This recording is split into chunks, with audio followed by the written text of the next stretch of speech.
주전 6세기에 그리스 아테네에 크게 전염병이 돈 적이 있습니다. 그때 그 위기에서 아테네를 지켜낸 사람이 에피메니데스라고 하는 시인이었습니다. 그는 아테네를 구해준 신들에게 감사하기 위해서 아테네에 있는 모든 신상들에게 제사를 드렸습니다. 그 전염병에서 자신들을 살려주시고 구원해 주신 그 은혜에 감사해서 신들 앞에 엎드려 제사했던 것입니다. 그러다가 혹시라도 빠진 신이 있으면 어떡할까? 모든 신들에게 다 제사하고 감사해야 되는데 혹시라도 자신이 몰라서 빼놓고 제사하지 못하는 신이 있으면 그 신으로부터 화를 당할까? 그런 두려움 때문에 신상의 이름을 알지 못하는 신이라고 하는 제단을 만들어 놓고 그 제단에 흰 양과 검은 양을 바쳐서 제사했다고 합니다. 그때로부터 600년이 지난 시점이 바로 오늘 우리가 성경을 읽었던 이 시점, 바울이 여기에 도착한 이 지점이 되는 거죠. 오늘 본문 속에서 바울이 아테네를 방문했을 때 그 제단이 거기에 그대로 있었던 것입니다. 그리고 사람들은 여전히 그 제단에 엎드려 제사하고 있었습니다. 그리고 바울도 이것을 보았죠. 그러므로 알지 못하는 신은 사람에 의해서 만들어진 또 하나의 우상에 지나지 않았던 것입니다. 그러나 바울은 종교심이 많은, 즉 미신적인 마음이 강한 아덴 사람들에게 너무 기가 막힌 거죠. 어쩌면 모든 신들을 다 예배하겠다고 하고 엎드려 경배하겠다고 하면서 그렇게 3만이 넘는 신상을 만들어 놓고 섬기다가 혹시라도 빠진 신이 있을까 봐 알지 못하는 신에게라고 하는 그 제단까지 만들어 놓고 그 앞에 절하는 그 모습을 보면서 기가 막혔던 것입니다. 그리하여 그 아덴 사람들에게 그들이 알지 못하고 경배하는 그 신을 내가 이 시간에 정확히 너희에게 알려주겠노라 라고 하는 마음을 가지고 여기서 복음을 전하기 시작하는 것입니다. 오늘 바울의 설교 속에 나타나는 하나님이 누구신지에 대한 말씀을 몇 주에 걸쳐서 나눌 때 여러분과 제가 하나님이 누구신지 2000년 전 바울이 그 아덴 사람들의 그 답답한 모습 앞에서 그 어리석은 모습을 가슴을 치면서 설교했을 그 바울의 모습을 생각하면서 오늘 이 시대에 우리는 과연 이 하나님을 잘 알고 있는가, 바르게 믿고 있는가, 그것을 생각하는 복된 시간 되시기 바랍니다. 먼저 우리는 오늘 말씀에서 두 가지를 보겠습니다. 첫째로는 천지의 주제이신 하나님입니다. 24절 말씀, 24절 같이 읽겠습니다. 시작. 우주와 그 가운데 있는 만물을 지으신 하나님께서는 천지의 주제시니 손으로 지은 전에 계시지 아니하시고, 23절에 보면 내가 두루 다니면서 너희가 위하는 신들을 보다가 이제 그 사람들 앞에서 설교를 하는 것입니다. 두루 다니다가 너희가 위하는 것들을 보다가 알지 못하는 신에게라고 새긴 그러한 제단도 내가 보았는데 그러므로 내가 너희에게 알지 못하고 너희가 위하는 그것을 내가 이 시간 제대로 한번 가르쳐 줄 테니 잘 들어봐라 라고 하면서 24절 설교를 시작하는 것입니다. 그리스 신화 속에는 많은 신들이 등장하고 있는데 2000년 전 바울이 오늘 본문 속에서 아테네를 방문했을 당시 아테네 전역에서는 약 3만 개의 크고 작은 신들과 신상들이 있었던 것으로 전해집니다. 그 모든 것들은 당연히 사람들의 손으로 만들어진 우상들일 뿐이었죠. 그러나 바울이 전하는 하나님은 온 우주와 그 가운데 계시는 만물을 창조하신 하나님이셨습니다. 바울은 그 하나님을 가르쳐서 이제 그 아덴 사람들에게 가르치려고 하면서 하나님을 가르쳐서 뭐라고 표현하는가? 천지의 주제라고 선포합니다. 여기 주제라고 하는 이 우리말로 번역된 헬라어는 퀴리오스입니다. 퀴리오스는 주인이란 뜻이죠. 바울은 아테네 사람들에게 너희들이 알지도 못했고 알 수도 없었던 그 신은 온 우주 만물을 창조하신 하나님이시요 바로 그 하나님이 천지의 주인이시라 이렇게 선언하면서 그의 설교를 시작하는 것입니다. 하나님께서 천지의 주인이시라는 바울의 선포는 바로 그 하나님이 천지의 주인, 즉 아테네 사람들에 의하여 너희들에 의하여 피조되고 만들어진 신들과 신상들은 가짜고 그 신들이 아무리 많아도 그것들은 천지의 주인이 될 수 없다, 그런 뜻이 됩니다. 천지의 주인, 너희가 정말로 엎드려 경배해야 할 신, 그 신을 내가 가르쳐 주겠다. 그 신은 바로 여호와라고 하는 신인데 그 신이 천지의 주인이라 이렇게 말하는 것입니다. 계속하여 바울은 천지의 주인이신 하나님은 사람의 손으로 지은 전에 계시지 않는다 이렇게 말합니다. 지난 시간에도 제가 말씀드렸지만 이 그리스 아테네, 특히 이 아크로폴리스 여기에 가면 신전들이 여러 개 있었다라고 말씀을 드렸습니다. 프로필라이아 신전, 아테나니케 신전, 그리고 우리가 잘 아는 파르테논 신전, 그와 같은 것들이 거기에 웅장하게 자리를 잡고 있었죠. 그래서 웬만한 사람들 같으면 그러한 웅장한 신전들 앞에서 기가 죽었을 법하지만 하나님의 사람 바울은 그렇지가 않죠. 이거 다 우상을 모신 전이고 아무짝에도 쓸모없는 것인 줄 잘 알았던 바울은 기가 죽을 리가 없었던 것입니다. 도리어 천지의 주인이신 하나님께서는 사람의 손으로 지은 건축물 속에 계시는 분이 아니다라고 그 화려한 건축물을 만들어 놓고 그 안에 자기들의 신들을 몰아넣고 엎드려 절하는 그들 앞에 참신은 이런 곳에 거하는 분이 아니야 라고 말하는 것입니다. 아테네 사람들은 그들 스스로 수많은 신들과 신상들을 만들어 놓고는 그 신들에게 묶여서 자기들이 살아가는 그러한 어리석은 존재들이었던 것입니다. 성도 여러분, 예루살렘 성전을 아시죠? 예루살렘 성전을 건축한 사람이 솔로몬입니다. 솔로몬은 바울 때로부터 1000년 전에 살았던 사람입니다. 솔로몬이 예루살렘 성전 건축을 위해서 기술자와 인부와 감독들을 불러 모았는데 그 사람들의 숫자가 18만 3,300명이나 됐습니다. 그렇게 많은 사람들을 모아서 7년에 걸쳐서 완공한 건물이 바로 예루살렘 성전, 솔로몬 성전 이렇게 됩니다. 그러나 그렇게 완공한 성전을 하나님께 바치면서 솔로몬이 드린 기도 내용 중에 이러한 내용이 있습니다. 열왕기상 8장 27절 읽겠습니다. 시작. 하나님이 참으로 땅에 거하시리이까 하늘과 하늘들의 하늘이라도 주를 용납하지 못하겠거든 하물며 내가 건축한 이 성전이오리까. 이게 무슨 말입니까? 내가 이렇게 7년에 걸쳐서 수많은 사람들을 모아서 화려하게 내가 이렇게 하나님 앞에 바쳐드리지만 하나님은 이 성전에만 거하시는 분이 아닙니다. 이것을 여기서 말하고 있는 거죠. 솔로몬은 분명히 알고 있었던 것입니다. 우주보다 더 크신 하나님, 천지의 주인 되신 하나님, 무소부재하신 하나님께서는 자신이 손으로 만든 이 성전 안에 갇혀 계실 분이 아니라 하는 것을 누구보다 솔로몬은 잘 알았던 것입니다. 그럼에도 솔로몬이 온 정성을 다해서 많은 돈을 들여서 예루살렘 성전을 건축한 것은 하나님께서 그곳에만 계실 것이라고 하는 기대나 오해 때문이 아니라 성전이라고 하는 이 예배 공간에서 이루어지는 하나님의 백성들의 예배를 통해 이스라엘 백성들이 성전 밖 일상생활 속에서 하나님과 동행하는 삶을 살기를 기대하는 마음을 가지고 있었기 때문에 그런 것입니다. 이 성전을 지어놓고 여기서 우리가 하나님 앞에 예배 드리지만 하나님이 여기만 갇혀 계신 분이 아니고 여기서 우리가 예배를 드리는 이 예배를 통하여 하나님을 의식하고 인식하고 모시고 우리의 가정으로 삶의 터전으로 돌아가서 거기서 하나님과 동행하는 삶을 사십시오라고 하는 기대와 마음과 간절함을 가지고 성전을 건축하고 그리고 그 마음을 가지고 하나님 앞에 이 기도를 올렸던 것입니다. 자, 그리고 그때로부터 1000년의 시간이 지났습니다. 그리고 신약 시대가 시작이 되었죠. 이때 신약교회의 첫 번째 순교자가 등장하는데 이 사람이 누굽니까? 바로 초대교회 예루살렘 교회 스데반 집사였습니다. 예루살렘의 유대인들이 스데반 집사를 돌로 쳐서 죽인 죄목이 뭡니까? 신성모독입니다. 신성모독죄. 제일 무서운 죄가 되는 거죠. 사도행전 7장이 전해주는 스데반의 설교를 들어보면 스데반 설교의 요지는 한마디로 하나님께서는 예루살렘 성전 안에 갇혀 계시지 않는다 하는 것입니다. 그들의 조상 아브라함이 하란 땅에 있을 때 하나님께서는 아브라함을 위해서 하란에서 역사하셨습니다. 그들의 조상 요셉이 애굽에 팔려갔을 때 하나님께서는 요셉을 위해서 애굽에서 이집트에서 역사하셨습니다. 모세가 미디안 광야로 피신했을 때 하나님께서는 모세를 위해서 미디안 광야에서 일하신 분이십니다. 이것을 스데반은 설교한 거죠. 즉 스데반 집사는 온 천지에 임해 계시는 하나님을 설교했던 것입니다.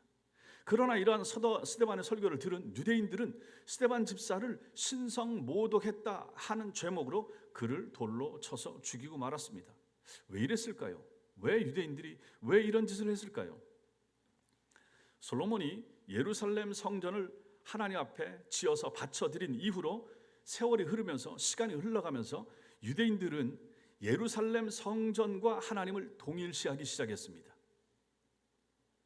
천지의 주인이신 하나님을 인간이 만든 솔로몬이 만들고 자신들이 그 앞에 가서 예배하는 경배하고 제사하던 바로 그 예루살렘 성전 안에 자신들의 하나님을 가두어 버린 것입니다. 솔로몬은 그렇게 생각하지 않았는데, 그렇게 가르치지 않았는데, 그 후대 사람들은 그 너무너무 잘 지어놓은 성전 안에 자신들의 여호와 하나님을 그 안에만 계신 분으로 가두어 버렸던 것이라 하는 것이죠. 그 결과 하나님이 계시다라고 믿는 예루살렘 성전 안에서의 제사하는 삶과 하나님이 계시지 않는 곳으로 여기는 성전 밖에서의 그들의 삶이 완전히 달랐던 것입니다. 그들에 의해서 예루살렘 성전 안에 갇혀 버리신 하나님은 에덴 사람들이 섬기던 신상들처럼 그들의 마음이 빚어낸 하나님의 우상일 뿐이었던 것입니다. 아니, 성전 안에만, 예루살렘 성전 안에만 계신 하나님이시면 그 우상이지, 그 무슨 의미가 있겠습니까? 지금 에덴 사람들이 파르테논 신전을 지어놓고 그 안에 아테나 여신을 만들어 놓고 그 아테나 여신은 여기에 계십니다. 여기만 계십시오. 잘 모시겠습니다. 이러는 모습이나 솔로몬 성전을 지어놓고 그 안에서 하나님을 예배하는 유대인들의 모습이나 무슨 차이가 있습니까? 그리고 사람의 손으로 만든 예루살렘 성전을 하나님과 동일시하는 만큼 눈에 보이는 인간의 건축물 속에 속박당한 그들의 삶은 보이지 않는 하나님과 점점 더 멀어질 뿐이었던 것입니다. 하나님은 성전에만 계시니까, 성전을 나오면 여기는 내 세상 아니겠습니까? 내가 뭘 하든 하나님은 저 안에만 계시니까 내가 여기서 필요하면 안식일이나 절기 때 예물을 가지고 저기 들어가서 그 하나님 앞에 잘 보이고 좋은 거 많은 거 바쳐드리면 그냥 하나님은 그 안에서만 기뻐하는 신으로 이 사람들은 점점 생각이 굳어지게 되었던 것입니다. 이러한 바른 스데반의 설교를 들은 유대인들은 그 자신들의 잘못된 모습을 스데반을 통하여 깨닫고 회개하고 고쳤어야 마땅하지만 그러지 않고 도리어 예루살렘 성전 자체를 계속하여 하나님으로 떠받들기 위해서 스데반을 신성모독했다. 솔로몬 성전은, 예루살렘 성전은 하나님과 동일하다라고 하는 그 마음을 버리지 못하고 그것이 아니라고 말하는 스데반을 미워하면서 그를 돌로 쳐서 죽이고 말았던 것입니다. 창세기에서 형 에서와 쌍둥이였던 야곱은 아버지 이삭을 속이고 형이 받아야 될 장자의 축복을 가로챘죠. 그래서 형하고 완전히 원수가 됐습니다. 형이 죽인다고 하니까 도망쳤죠. 하란으로 도망치는 신세가 됐습니다. 그러다가 루스라고 하는 지방을 지나다가 야곱이 잠을 자야 되는데 그 잘 곳이 어디 있습니까? 들판에서 잠을 자게 되는 거죠. 들판에서 돌을 하나 갖다 놓고 베고 거기서 잠을 자게 되는데 그날 밤에 자다가 밤에 꿈을 꾸게 되는 것입니다. 그 꿈에 야곱은 하나님을 만납니다. 그 상황을 창세기 28장 16절부터 19절까지의 말씀이 기록하고 있습니다. 창세기 말씀 읽겠습니다. 시작.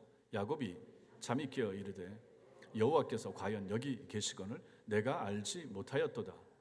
하나님이 참으로 이에 두려워하여 이르되 두렵도다 이곳이여. 이것은 다름 아닌 하나님의 집이요 이는 하늘의 문이로다 하고 야곱이 아침에 일찍이 일어나 베개로 삼았던 돌을 가져다가 기둥으로 세우고 그 위에 기름을 붓고 그곳 이름을 베델이라 하였더라. 이 성의 옛 이름은 루스더라. 루스 지방을 지나다가 그 밤에 하나님을 만나고 잠에서 깨어나자마자 여호와께서 과연 여기 계시거늘 내가 알지 못하였다 이렇게 고백하면서 세상 천지 어디나 계신 하나님께서 이런 황량한 들판에서도 자신과 함께 계셨다 하는 것을 깨닫고 그 들판 이름을 뭐라고 붙였습니까? 베델, 하나님의 집 이렇게 붙인 것입니다. 야곱은 어떻게 생각했습니까? 아버지 집에 있을 때 아버지와 함께 제사하던 그곳에 자신이 믿는 여호와 하나님이 계신 것으로 생각했던 것입니다. 그러다가 떠나서 와서 이제 들판에서 베개 베고 자다가 꿈에 하나님을 만났는데 하나님이 여기도 계시네. 우리 집에만 계신 줄 알았더니 아니구나 하는 생각을 하게 됐던 것입니다. 그리고 아하, 하나님이 여기도 계시는구나. 여기가 하나님의 집이구나. 베델하고 그곳 이름을 지었던 것입니다. 유대인들이 바로 그 야곱의 후손들입니다. 그들은 하나님을 우리 조상의 하나님, 글자 넘겨주시고, 아브라함의 하나님, 이삭의 하나님, 야곱의 하나님 이렇게 불렀지만은 야곱이 고백한 베델, 즉 하나님의 집, 이것은 그 의미와 정신을 이들은 이어받지를 못했던 것입니다. 야곱은 그렇게 하나님은 온 천지에 계시는구나, 하나님이 안 계신 곳이 없다 깨달았죠. 그리고 그 후손 중에 한 사람인 솔로몬도 그것을 깨닫고, 내가 이렇게 솔로몬 성전을 짓기는 했지만 하나님을 이 안에 가두어 두는 것은 아닙니다, 하나님은 온 천지에 계십니다 라고 하는 것을 알았는데, 시간이 흘러가면서 그 후손들은 그러한 자기 조상들의 바른 신학과 신앙을 이어받지를 못했다 하는 것입니다. 그 결과가 천재 주인이신 하나님을 예루살렘 성전 안에 가두어 둔 것이고, 그러한 자신들의 잘못을 지적하는 스데반을 돌로 쳐서 죽였던 것입니다. 그래서 바울은 고린도전서 3장 16절에서 읽겠습니다. 너희가 하나님의 성전인 것과 하나님의 성령이 너희 안에 계시는 것을 알지 못하느냐. 제발 좀 알아라. 너희가 하나님의 성전인 것과 하나님의 성령이 너희 안에 계신다. 예수를 영접하게 되면 하나님의 성령이 사람 속에, 그 예수님을 모신 사람 속에 성령이 거하시기 때문에 성전은 어디 있습니까? 내 속이 성전이 되는 거예요. 고린도전서 6장 19절에서는 읽겠습니다. 너희 몸은 너희가 하나님께로부터 받은 바 너희 가운데 계신 성령의 전인 줄을 알지 못하느냐. 너희는 너희 자신의 것이 아니라, 이렇게 말하고 있습니다.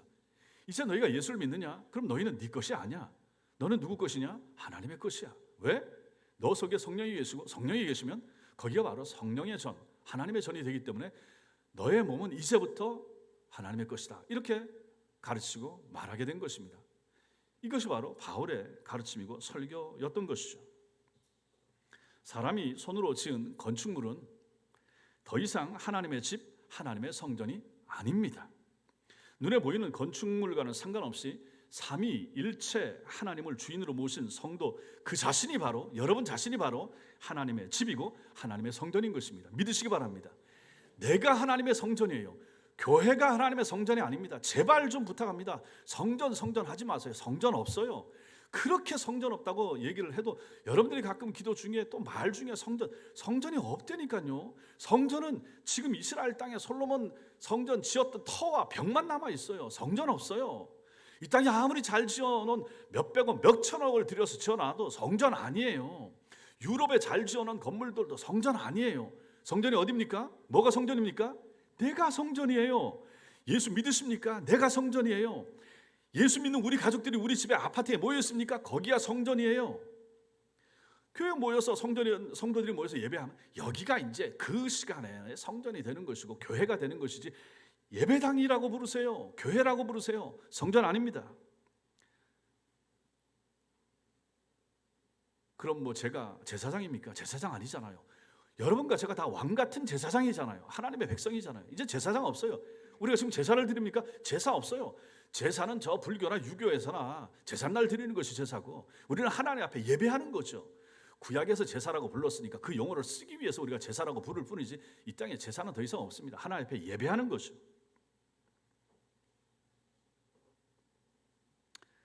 성경이 삼위일체 하나님을 믿는 우리 자신을 하나님의 거룩한 성전이라고 규정하심으로 신약 이후 시대인 오늘날에는 사람의 손으로 만들어진 건축물을 더 이상 성전이라고 부르면 안 됩니다. 그것이 정확한 신학입니다. 예배당 지을 터에다가 성전 건축 예정 터 아닌 거예요. 우리가 지금 모여있는 이 공간은 성전이 아니라 삼위일체 하나님을 예배하는 예배당, 교회당일 뿐입니다. 그렇다면 우리가 주일마다 예배당을 찾아와서 예배를 드려야 하는 이유가 무엇입니까? 우리가 왜 교회를 와야 됩니까? 교회는 주차장이 아니라 주유소와 같습니다. 자동차를 운전하는 사람이 주유소를 가는 이유는 그곳에 차를 주차하기 위함이 아니죠. 그곳에서 기름을 공급받아 자신이 가야 할 곳으로 더 계속하여 달리기 위하여 그곳에 들리는 것입니다. 우리가 주일마다 예배당을 찾는 이유도 마찬가지입니다. 여기가 종착점이 아닙니다. 여기 차 세우기 위해서 오는 것이 아닙니다. 여기 와서만 내가 신자인 것이 확인되고 증명이 되면 그것은 참된 신자라고 볼 수가 없는 것이죠.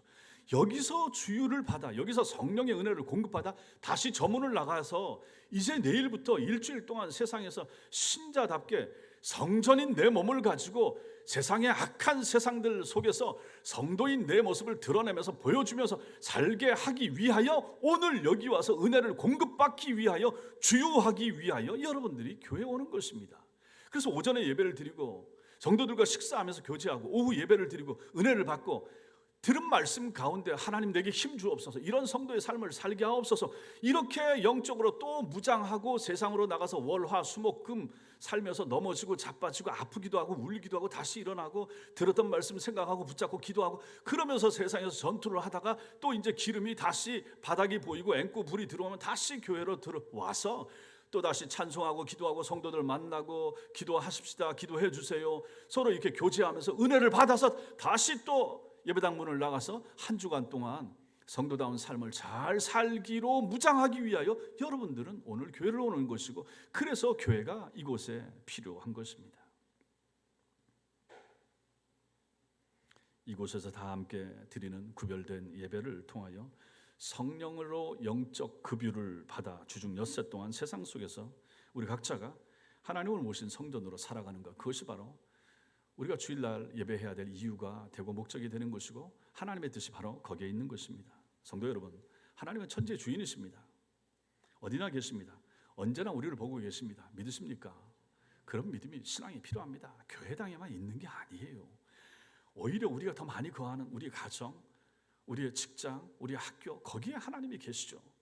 자동차 운전하는 공간에, 설거지하는 순간에, 내가 길을 걷거나 시장에 가서도 거기에 흥정하고 딜하는 순간에, 물건 고르고 사는 순간에도 깎아주세요 하는 그 순간에도 하나님을 보시고 지켜보시고, 아니 그런 걸 안 믿으면 우리가 세상 잡신을 믿는 다른 종교 사람들하고 무슨 차이가 난단 말입니까?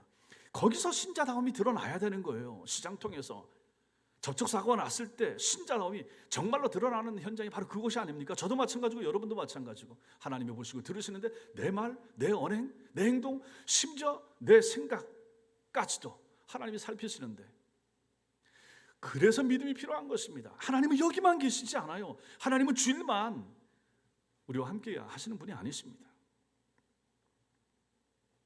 항상 이런 하나님, 천지의 주인, 천지의 주제이신 하나님을 믿으시는 여러분과 제가 되시기 바랍니다. 두 번째로 우리는 오늘 말씀에서 받지 않고 주시는 하나님을 보게 됩니다. 받으시지 않으시고 주시는 하나님. 아테네 사람들은 신들의 기쁨과 행복을 위해서는 인간의 희생이 필요하다 이렇게 생각했습니다.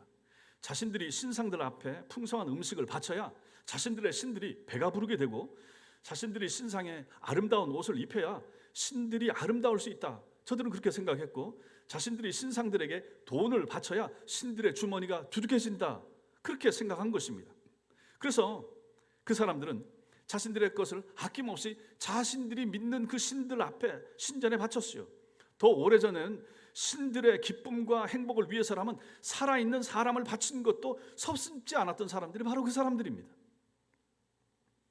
아덴 사람들은 자신들이 바치는 그 희생 제물로 신들이 기쁨과 행복을 누리고, 그 결과 자신들이 그 신들의 진노와 재앙을 면하게 되고 또 그 신들이 부어주는 복을 받을 수 있다, 이런 생각을 가지고 있었던 것입니다. 자, 이 생각은 오늘날 모든 이 땅에 있는 종교와 종교인들의 생각 아닙니까?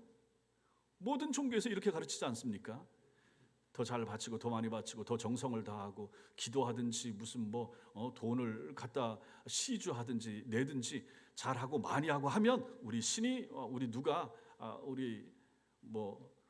우리가 믿는 그분이 여러분들에게 복을 주신다, 이렇게 가르치는 것이 세상의 모든 종교 아니겠습니까? 여기서 우리가 생각을 해볼 것이 있습니까? 인간이 음식을 바쳐야 그 신이 배가 부를 수 있고, 인간이 옷을 입혀드려야 아름다운 자태를 지닐 수가 있으며, 인간 편에서 돈을 바쳐야 그 신이 여유로워질 수 있다. 그러면 그 신들은 어떤 신들입니까? 전적으로 인간 의존적인 신 아니겠습니까? 인간이 잘해야 그 신도 좀 배부르고 넉넉해지고 살림살이 나아지는 신들이라 그러면, 아니 그런 신을 왜 믿습니까? 그렇다면 그 신들은 본래 부족함이 많은 존재 아닙니까? 자기 부족함을 채울 능력이 모자라는 그러한 신 아니겠습니까? 아덴 사람들이 믿는 신들이 바로 이런 신들이었다 하는 것입니다. 그 신들의 부족함을 채워줄 인간들이 만약 없다 그러면 그 신들은 아예 이 땅에 존재하지도 않겠네요. 그렇지 않겠습니까? 그럼에도 그런 신들이 이 땅에 존재할 수 있다. 그 이유는 무엇입니까? 그 신들을 만들어내는 사람들이 있기 때문에 그런 것입니다. 그러니까 불신자들 가운데서 야, 뭐 하나님 믿는 너희들이라고 별거 있느냐? 너희가 그냥 하나님 여호와 예수 만들어 놓고 그 앞에 너희가 그 믿는 사람들끼리 모이고 끼리끼리 모여서 돈 바치고 예배당 짓고 하는 거 다른 종교하고 똑같다. 이 사람 세상 사람들은 다 그렇게 생각하는 것입니다. 그렇지 않겠습니까? 이와 같은 우상의 본질을 꿰뚫어 보았던 바울은 25절에서 말합니다. 25절 읽겠습니다. 시작.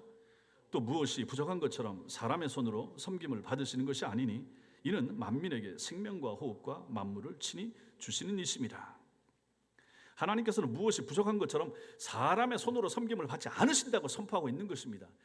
너희들 요 아단에 있는 이 신상들은 사람의 손으로 섬김받지, 그러나 내가 지금 전하는 이 여호와 이 신은 사람의 손으로 섬김을 받지 않는다라고 전한 것이죠. 이것은 하나님께서 아예 인간의 경배를 받지 않으신다는 말이 아니라 우상처럼 인간의 손으로 바쳐지는 것들로 하나님의 부족함을 채우시는 분이 아니라 이렇게 말하는 것입니다. 하나님께서는 스스로 충족하시는 분이시기 때문에 그 무엇에도 부족함이 없으십니다. 여러분과 제가 없어도 상관없고 여러분과 제가 바치는 헌금이 상관없으며 이 땅에 예배당 건물 큰 거 많다고 해서 하나님이 더 영광이 더 높아지고 많이 받고 그렇지 않은 거예요. 제발 그 생각들을 내려놓으시라 하는 것입니다.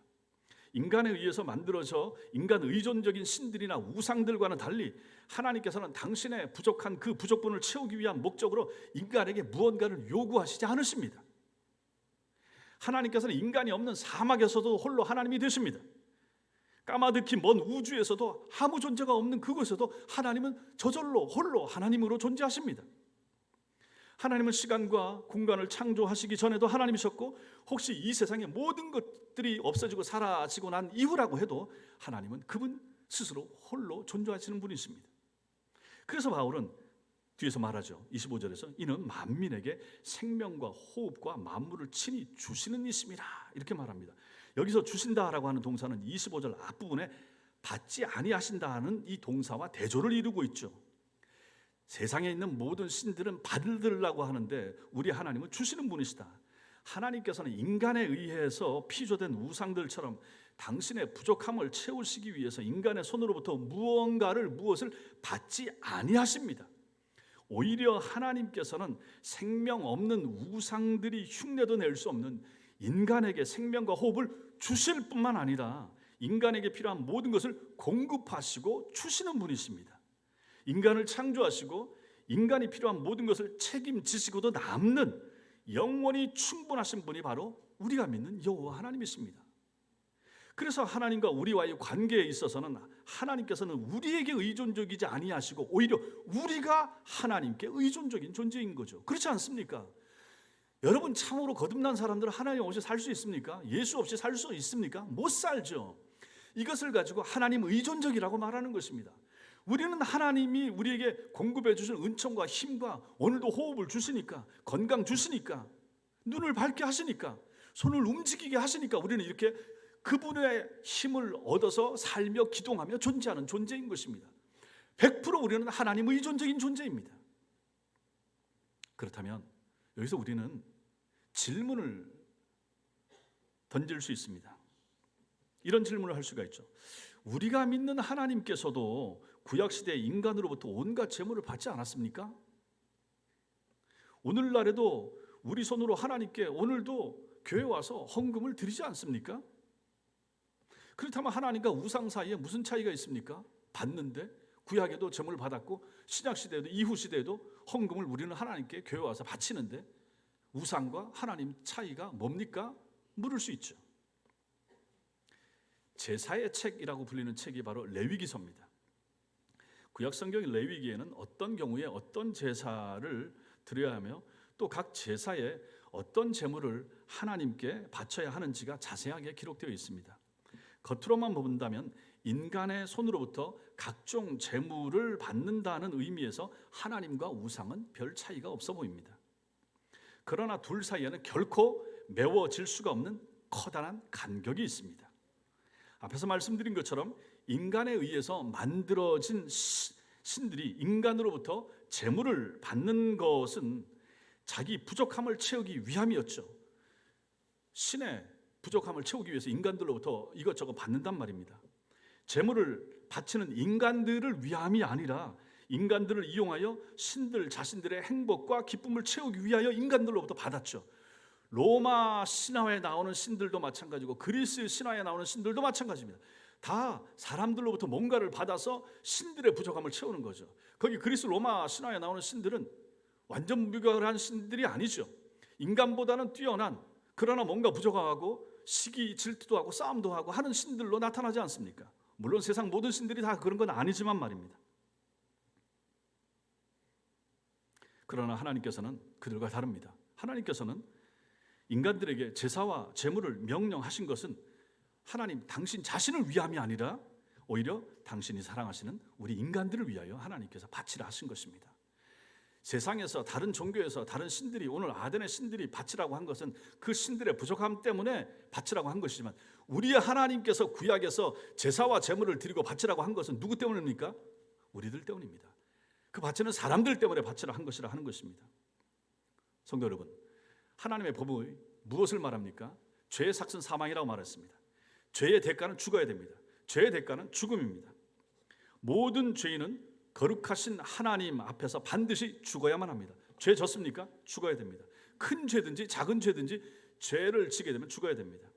그래서 인간을 창조하시고 인간에게 생명과 호흡을 주신 하나님께서 범죄한 인간을 살려주시기 위한 방도로서 만든 것이, 사람들에게 허락한 것이, 그것이 바로 제사 제도와 제물이었던 것입니다. 에덴 동산에서 아담과 하와가 하나님이 따먹지 말라고 한 선악과를 따먹고 하나님의 법을, 약속을 깨뜨렸습니다. 어겼습니다. 그래서 하나님께로부터 추방당했습니다. 에덴 동산에서 쫓겨났습니다. 하나님께서는 그것을 원한 것이 아니었습니다. 저들이 저렇게 쫓겨나고 저들이 땀 흘려야 되고 수고해야 되고 아이 낳는 고통을 받아야 되고 결국 땅에서 살다가 죽어야 되는 것은 하나님이 원래 의도하는 의도가 아니었습니다. 그러나 저들이 약속을 깼기 때문에 하나님이 정한 법칙에 따라 저들은 그것을 받을 수밖에 없었습니다. 그래서 쫓겨났습니다. 그런데 하나님께서는 쫓아낸 저들을 불쌍히 여기셨습니다. 그래서 다시 하나님 앞으로 돌이킬 수 있는, 그래도 회복할 수 있는 여지와 기회를 주셨습니다. 그것이 무엇입니까? 제단을 쌓게 한 것이죠. 제사 제도를 하나님이 허락하신 것이죠.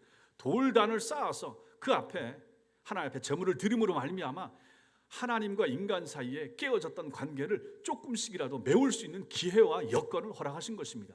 그래서 에덴에서 쫓겨난 아담과 하와는 하나님 앞에 돌단을 쌓고 하나님을 만나고 그 앞에서 하나님을 예배하고 경배하면서 하나님과 교제하고 교통할 수 있는 길을 얻게 된 것입니다. 이 제사 제도를 가인과 아벨, 그 모든 이어지는 사람들이 다 배우게 된 것이죠. 그 제단이, 그 돌 제단이 회막으로, 그 다음에 성막으로, 그리고 성전으로, 신약 시대에 이제 회당으로, 그리고 오늘날 교회로, 이런 형태로 내려오게 된 것이죠. 그러므로 이 제단, 이것은 바로 하나님께서 우리에게 허락하신 하나님을 만날 수 있는 기회가 되는 것이죠. 그러니 이게 얼마나 감사한 것입니까? 제사와 제물이 바로 그런 역할을 하는 거죠.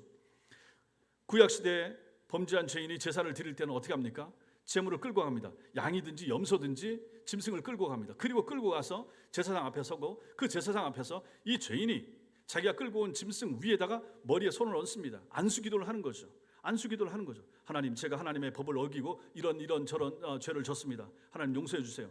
하나님 앞에 죄인은 반드시 죽어야 되는데 제가 죽을 수는 없고 제 죄를 이 짐승에게 전가하니 이 짐승을 저를 대신하여 죽여주시고 이 짐승의 죽으심을 보시고 저의 죽음으로 간주하여 주세요. 이렇게 기도한 것입니다. 그리고 기도하고 나서 그 제물을 제사장 앞에 주면 제사장이 그 짐승을 배를 가르고 피를 빼고 각을 떠서 하나님 앞에 태워서 바치게 되면 그 짐승의 죽음을 통하여 이 사람의 죄가 짐승에 전가되어 이 짐승의 죽음을 통하여 이 사람의 죄가 없어지게 됐다 하는 것입니다. 이것을 계속해서 구약시대 내내 반복을 해왔던 거죠. 따라서 하나님께 드려지는 제사와 제물은 하나님 당신의 부족함을 채워 달라는 의미에서 있었던 것이 아니라 하나님께서 사랑하시는 인간들의 죄를 용서해 주시기 위한 방편으로서 하나님께서는 제사와 제물을 허락하셨던 것입니다. 그러나 짐승을 제물로 드리는 이 제사의 효력은 얼마나 갑니까? 단회적이죠. 한 번 제사할 때마다 그걸로 끝입니다. 다음에 또 죄를 지면 또 그러한 과정을 끊임없이 반복해야 되는 거예요. 이것이 구약 성경 내내 계속해서 이어져 왔다 하는 것입니다. 인간을 대신하여 제물로 드려지는 짐승 자체가 불완전하잖아요. 제사를 주관하는 제사장들 역시 죄인이니까 그 사람도 불완전하고, 그렇기 때문에 이 제사는 불완전하고 매년 반복돼야 됐고 매번 이 제사는 계속해서 진행되어야 됐던 것입니다. 그래서 인간들은 동일한 제사를 오랜 시간 계속해왔던 것이죠. 그러다가 마침내 이 제사 제도가, 이 제물이 없어지는 시점이 왔습니다. 언제입니까? 하나님께서 죄 없는 완전한 제사장으로 하여금 완전 무결한 제물로 인간의 죄를 영원히 씻어주는 영원한 제사를 단 한 번 딱 드리게, 그걸로 끝나게, 더 이상 이런 짐승을 잡는 제물이 없도록 만들어 주셨던 것입니다. 그 제사가 언제 있었습니까? 2000년 전 갈보리 십자가 위에서 있었던 것이죠. 예수님이 완전한 제물이 되시고 완전한 제사장이 되셔서 자기 자신을 십자가 위에 얹어서 죽음으로 말미암아 이 모든 여태까지 구약 성경 내내 지내왔던 제사를 더 이상 못 지내게 하고, 그 예수님 이후로는 이 제사를 지내지 않아도 되도록 주께서 만들어 주셨던 것입니다. 그것을 위하여 예수께서 이 땅에 오셨고 그것을 가지고 성육신이라 이렇게 말합니다. 예수님께서는 성부 하나님의 뜻에 따라 인간의 죄값을 대신 치르시기 위해서 당신 자신을 기꺼이 십자가 위에 던지셨습니다. 예수님의 십자가 고난에서 부활에 이르기까지의 전 과정은 바로 성자 하나님이신 예수님께서 당신의 몸을 완전한 제물로 내어놓으신 것이고, 동시에 당신 자신이 완전한 제사장이 되셔서 치르신 완전하고 반복이 필요 없는 영원한 제사였던 것입니다. 그래서 이 제사가 없어진 거예요. 그래서 더 이상 제사장도 필요 없게 됐고 제물도 필요 없게 된 것입니다.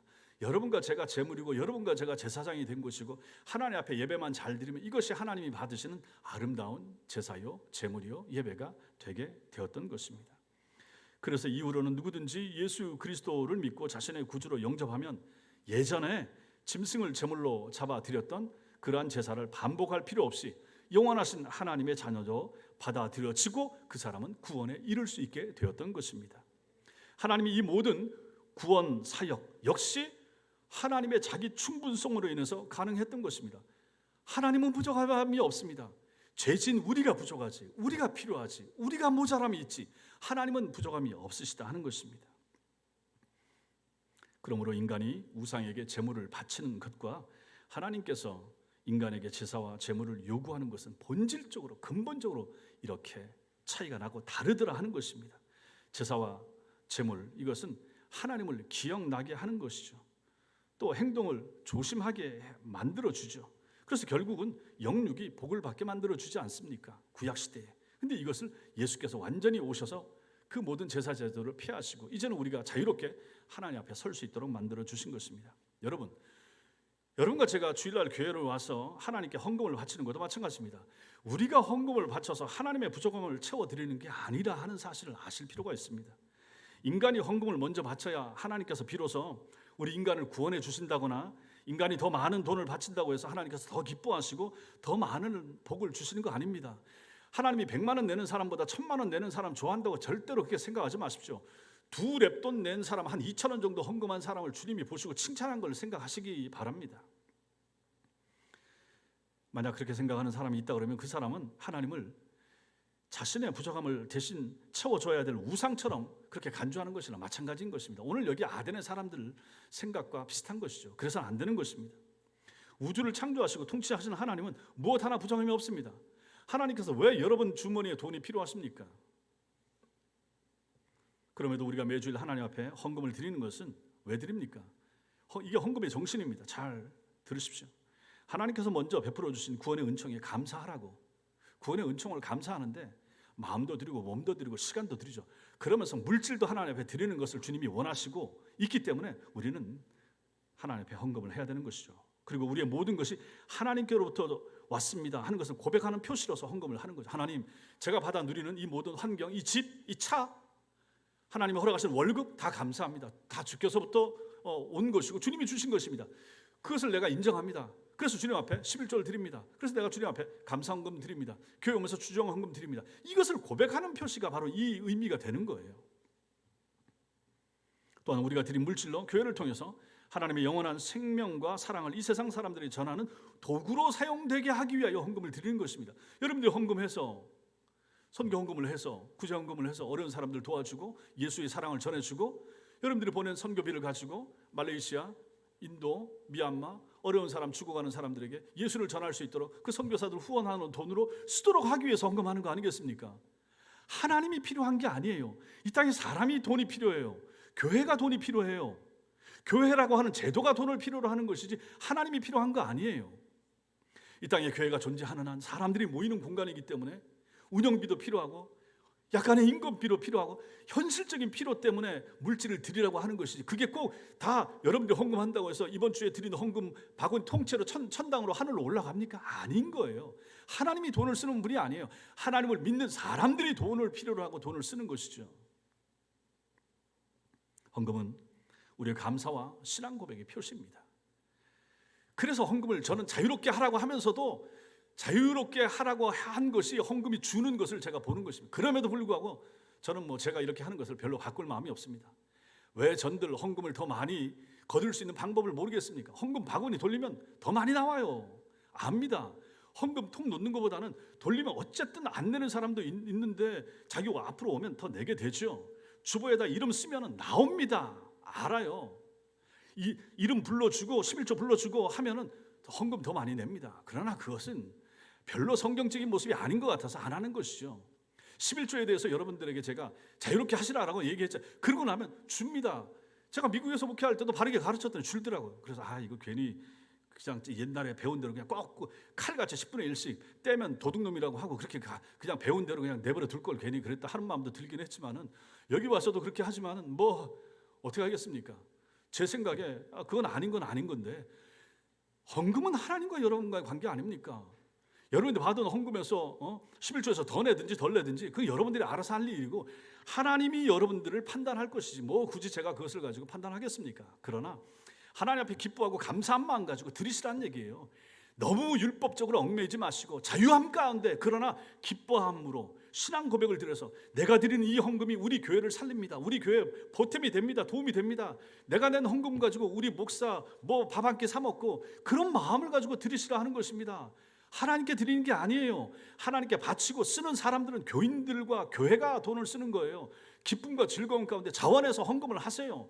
그 모든 우리 삶의 모습과 헌금하는 모습을 보시는 하나님께서 천지의 주제시니까 다 보시고, 그 하나님께서 필요에 따라서 여러분과 저에게 건강도 주시고 물질도 주시고 필요한 것을 공급하시고 자녀들에게 복 주시고 지혜 주시고 명철 주시고 결혼도 잘하게 하시고, 그 권한을 하나님께서 가지고 계시다 하는 것입니다. 그것을 인정하는 표로서 헌금을 드리라고 하는 것이지 율법적으로 드리라는 거 아닌 거예요. 자유하십시오. 진리 안에서 자유하십시오. 기쁨과 즐거움 가운데 하나님을 예배하고 섬기시라 하는 것입니다.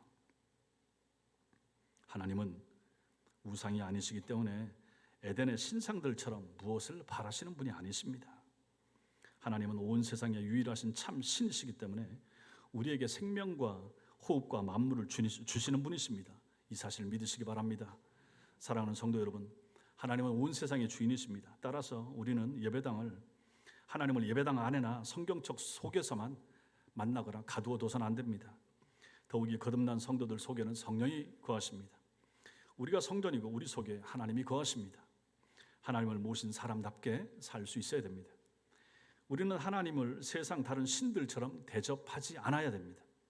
하나님은 우리에게 물질이 아닌 헌신을, 예식이 아닌 경배를 원하시고 요구하십니다. 사랑과 충성과 헌신을 가지고 경배하는 성도들에게 하나님은 우리가 이 땅에서 필요로 하는 온갖 좋은 은사와 온전한 선물을 하늘로부터 넘치도록 공급하시는 하나님이십니다. 이 하나님을 믿으시고 이 하나님 앞에서 믿음 생활하는 복된 성도들 다 되시기 바랍니다. 기도하겠습니다.